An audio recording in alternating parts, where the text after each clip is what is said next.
গো, আর কতক্ষণ? সবাই ওয়েট করছে যে। আমার হয়ে গেছে, আরেকটু বাকি, আরেকটু। বলছি শোনো না, তোমার ভাইয়ের মুখে স্মেল যদি এরকমই থাকে, মেয়ে দেখতে গিয়ে তো মেয়ের সামনে ইমপ্রেশনটা খারাপ হয়ে যাবে। ওকেও বলো না আমাদের মতো ক্লোজ আপ ব্যবহার করতে, 18 ঘন্টার মতো ফ্রেশ ব্রেথ থাকে। আইডিয়াটা কিন্তু দারুণ। চলো ভাইয়ের জন্য একটা ওয়েডিং গিফট হ্যাম্পার বানাই। আরে জামাই, আসো আসো আসো। ভালো আছেন? হ্যাঁ ভালো আছি। ভালো আছিস মা? বলছি কি জামাইবাবু, প্রথম দেখাতে ইমপ্রেস করার জন্য কি কি করা উচিত? হ্যাঁ, দূরে দূরে।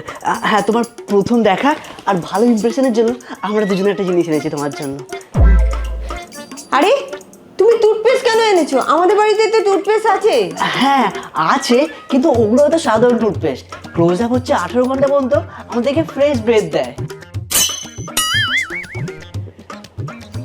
আরে মা, আসলে ও বলতে চাইছে ভাই যখন প্রথমবার মেয়েটার সাথে দেখা করবে, কথা বলবে, ওর পরিবারের সঙ্গে ওঠা বসা করবে, তখন ক্লোজ আপ ওকে সারাদিন ফ্রেশ ব্রেথ রাখতে সাহায্য করবে, এটাই আর কি।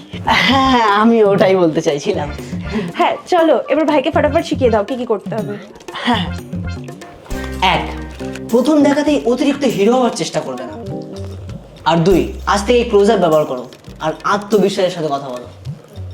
আর সব থেকে বেশি গুরুত্বপূর্ণ, দেখা করতে গেলে সঙ্গে ফুল বা চকলেট নিয়ে যেতে একদম ভুলো না। All clear? বলছি জামাইবাবু, ও যদি আমাকে আরেকটু কাছে আসতে বলে, তাহলে বিয়ের আগে আমার কতটা কাছে যাওয়া উচিত?